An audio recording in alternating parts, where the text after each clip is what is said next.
Yeah, man. Thank you. Yes, welcome, ladies and gentlemen, members of the media. Thank you for being here for this press conference. We have convened this press conference because today is a significant day in the history of our country in relation to matters of governance and the democracy that we cherish. It is, of course, the day on which the Constitutional Court has ruled against the government on legislation that was rushed through Parliament, both through the House of Representatives and through the Senate, without the normal period for deliberation, rushed in due haste, for what we regard as a motive to ensure that the current DPP could remain in office for a longer period than the Constitution contemplated.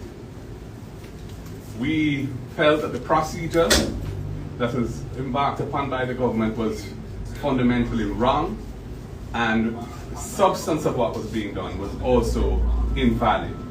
And we decided to take the matter to the Constitutional Court for the court to rule on it. The reason we did this is because, first of all, as parliamentarians, we all swear an oath or affirm to uphold and defend the Constitution of the country.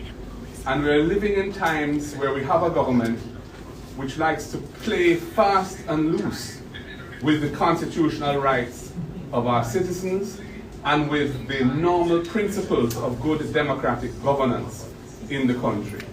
This is not the first occasion on which the opposition has had to play this role of assiduously guarding the Constitution from a government that is intent on violating it in various ways. There were, for example, the NIDS case, the case of the NIDS legislation, which again was rushed through Parliament with undue haste, when we warned the government that it violated constitutional rights of our citizens to privacy in the form in which it had been presented to Parliament. They chose to ignore our request to have that legislation be properly reviewed by a joint select committee, and we had to take it to court, and the entire legislation was struck down by the Constitutional Court, and the government had to wheel and come again and bring new legislation to deal with the question of a national ID.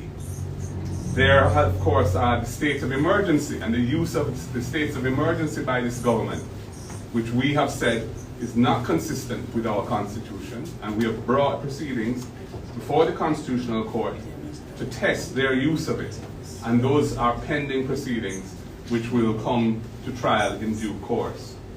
There's also an earlier test of the constitutionality of the states of emergency brought by a young man called Rushane Clark, where the court ruled in his favor and awarded substantial compensation because he had been detained under the states of emergency in circumstances which the court agreed were not in keeping with the Constitution.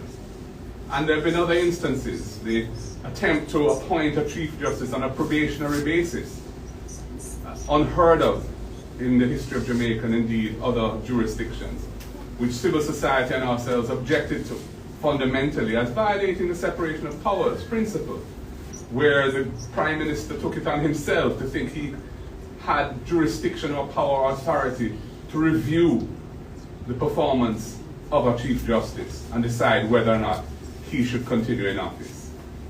And before that, there were these undated letters of resignation signed by JLP appointed senators as an attempt to give the Prime Minister leverage over them in relation to the CCG legislation that was being brought by the then government of the People's National Party. And those were tested by two, I think it was, certainly one or two senators on their side, when the letters were used by the Prime Minister to remove them. And that was held to be an improper device and a violation of the Constitution. So we have been vigilant in a variety of matters, and this most recent one is very, very important. It is groundbreaking because this was a bill to amend the Constitution that they passed, and the basis upon which it was challenged was because we felt that the way in which it was seeking to do this was both for an improper motive, but also was in violation of the constitutional arrangements to do with how a DPP can have her tenure in office extended. As you know, the current DPP had received a 3-year extension prior to her 60th birthday in accordance with the procedure that the Constitution provides, and the Governor General approved of that extension. And her tenure of office should have ended in September last year, which was the end of that 3-year period. The government, for reasons which one can only speculate about, sought in July last year, just before the summer break, to rush through this legislation to to amend the Constitution, not only to say that future DPPs and Auditors General would retire at the age of 65 rather than 60, but also to apply that to the existing incumbent. And that is where they violated the Constitution. And that attempt was struck down today by the Constitutional Court.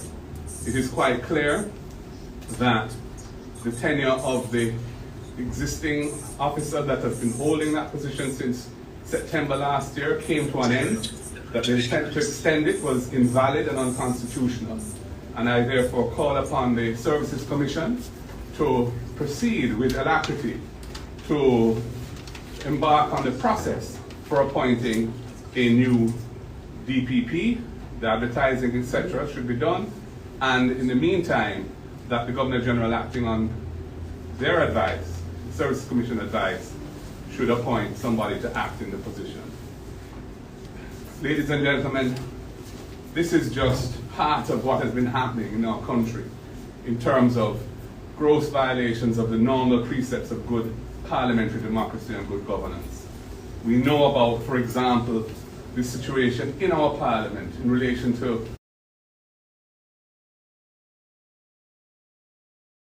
the former clerk who, on the eve of her retirement, after decades of service to the parliament and to the people,